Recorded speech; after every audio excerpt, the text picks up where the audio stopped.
Olá pessoal, professor Ricardo Said aqui, continuando aí nossa disciplina de Teoria Geral dos Sistemas, agora na semana 3. O que nós vamos abordar na semana 3?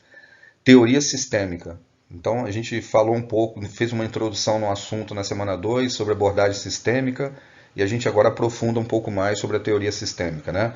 Nós vamos trabalhar com um livro da Fernanda da Luz Ferrari, né? Com o título Teorias da Administração. É o livro, o texto dessa semana. Muito bem. Fazendo uma introdução, então, a teoria sistêmica percebe as empresas como sistemas abertos. Nós estudamos anteriormente a diferença de sistemas fechados, que não interagem com o seu ambiente, né? O ambiente que circunda a empresa, e os sistemas abertos que fazem esse tipo de interconexão, né? De conexão com o seu ambiente externo. Isto é, sistemas que interagem com diferentes elementos que realizam contínuos intercâmbios com o ambiente. Dessa perspectiva, a organização se adapta e se ajusta constantemente para se tornar cada vez mais competitiva. Essa ideia de adaptação e ajuste, né, constante para que ela se torne competitiva no aspecto de que os clientes são mais exigentes, né? O mercado é exigente, o mundo é globalizado, então ela precisa se adaptar e se ajustar a essas mudanças que a deixam, né? Ou a que colocam no mercado cada vez mais competitivo. Então ela precisa enxergar, sentir e mudar, responder, né, a essas mudanças que são solicitadas a ela constantemente.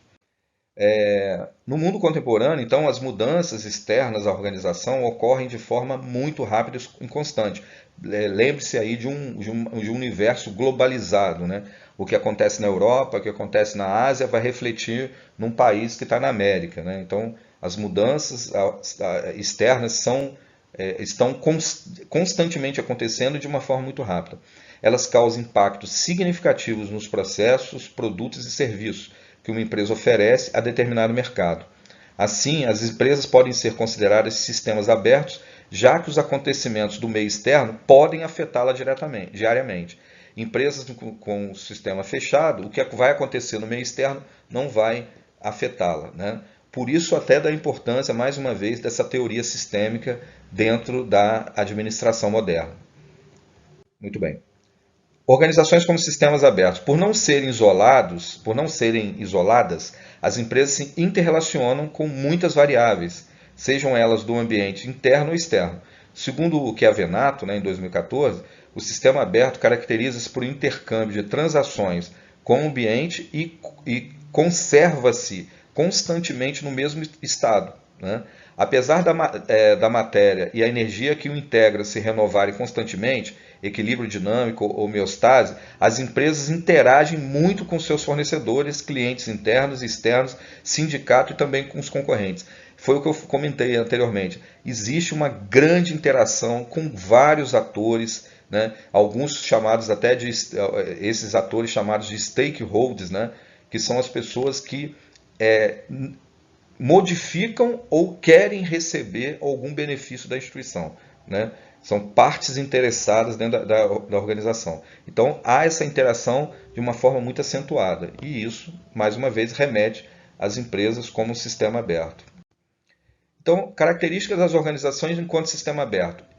Importação de energia, entradas ou input. Então, os sistemas abertos importam alguma forma de energia do ambiente externo. Do mesmo modo, as organizações sociais necessitam de diversos tipos de energia de outras instituições, pessoas ou meios. Matéria-primas e demais insumos são exemplos de energia que as empresas importam do ambiente externo. Então, a importação de energia do ambiente externo acontece através de um mecanismo de entrada ou input dentro do sistema. Transformação é o próprio processamento, né, do sistema. Os sistemas abertos transformam a energia disponível, né, a energia à entrada, né, dentro do processo, executando um trabalho, a organização cria um ou mais produtos, proporciona um serviço, isto é, existe uma reorganização das entradas. Por exemplo, a madeira se transforma em móveis. Então, mais uma vez, as entradas que são a energia vindas do ambiente externo são transformadas, são processadas, né, gerando, né, um produto, um serviço, né, executando um trabalho. Isso, na verdade, é o objetivo principal da organização. Exportação é a saída, né? Ou o output. Todos os sistemas abertos exportam certos produtos para o meio ambiente, fazendo com que a energia transformada retorne a ele. Por exemplo, o móvel pronto é devolvido ao ambiente externo, a energia da madeira usada como matéria-prima volta para produzir novos móveis, né? Então, e assim, e por ser um sistema, ter mecanismos de entrada, de transformação e de saída, a saída é o propósito da empresa, que seja um serviço, que seja um produto, né? É para isso que ela existe. E o 4, o sistema como ciclo de evento repetitivo, né? Então, o padrão de atividades de uma troca de energia tem caráter cíclico. Assim, o produto exportado para o ambiente supre as fontes de energia para a repetição das atividades do ciclo. Em uma estrutura social, o fechamento e a renovação do ciclo de atividades se dão por meio de uma série interrelacionada de eventos que se voltam sobre si mesmos. Produtos e serviços iguais são produzidos e reproduzidos de forma cíclica por uma mesma empresa ou por várias empresas que produzem os mesmos produtos ou oferecem os mesmos serviços, né? Então, isso é um ciclo, um sistema cíclico de eventos repetitivos. E entra um outro conceito também, né, enquanto sistema aberto, que é o conceito de entropia negativa. Para sobreviver, as organizações sociais precisam deter o processo entrópico. Entropia significa desorganização, né? Então, quando você fala de entropia negativa, você quer não ser desorganizado, né? Essa é uma lei universal da natureza, pela qual todas as formas de organização se movem para desorganização ou morte. O que a gente não quer, o que a gente precisa entender e fazer é evitar essa desorganização. Porém, em um sistema aberto, como é o caso das empresas, existe uma tendência geral para se maximizar a sua razão de energia, importando mais energia do que expedindo, armazenando para adquirir entropia negativa, ou se opondo à desorganização. É assim que as empresas conseguem se manter vivas, sempre importando elementos do ambiente externo, importando ambientes significativos, elementos positivos que vão agregar ao ambiente organizacional, né? Evitando então a entropia, a desorganização. Por isso o conceito de entropia zero, entropia negativa. A gente não quer desorganização para as empresas, né?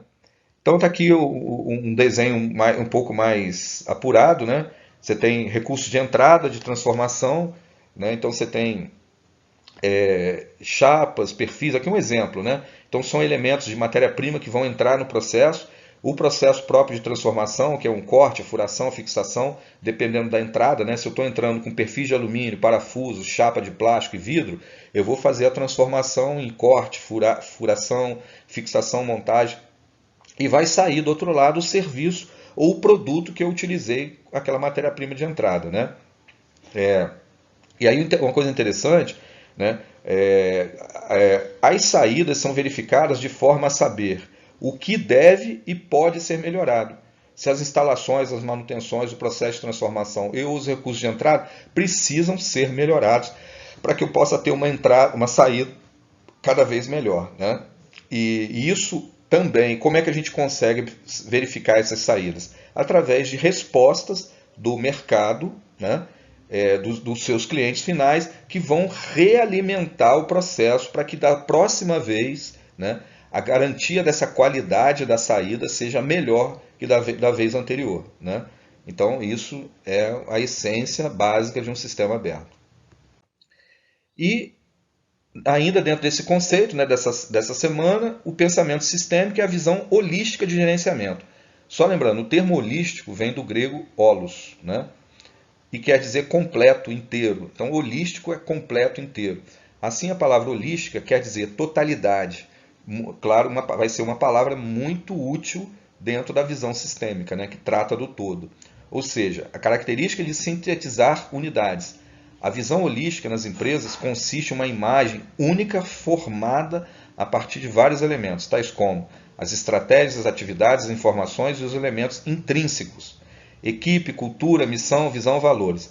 Dessa forma, a visão holística determina como todos esses elementos interagem de forma sistêmica. Visão holística analisa como os elementos se interagem de forma sistêmica. Lembrando que o contrário de visão holística seria uma visão estanque. Então a gente não quer uma visão estanque, né?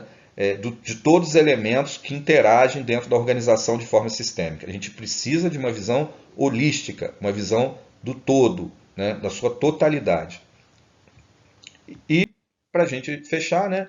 Lembrando, o ambiente organizacional é composto pelos concorrentes, pelas mudanças tecnológicas, né? Por outras organizações, pelas regulações do governo, por fenômenos sociais e por inúmeros outros fatores que permeiam o contexto em que a empresa está inserida. Assim, conhecer os ambientes interno e externo da organização permite que o gestor domine todas as variáveis de todos os elementos que atuam sobre a organização. Isso o leva a tomar decisões por meio da visão holística do gerenciamento. Gente, é muito importante esse entendimento, né, desse ambiente organizacional como um todo e com um olhar interno e externo. O gestor vai ser considerado, né, um melhor gestor quando ele conseguir enxergar esse todo aonde a organização está inserida, né? Então, ele precisa olhar mercado, ele precisa olhar concorrente, ele precisa olhar fornecedor, ele precisa olhar dentro da empresa também, para que as diversas áreas do negócio não sejam pensadas de forma isoladas, né? Não podem nunca ser pensadas de forma isolada, e sim com uma visão holística e do todo. Um grande abraço e até a próxima semana.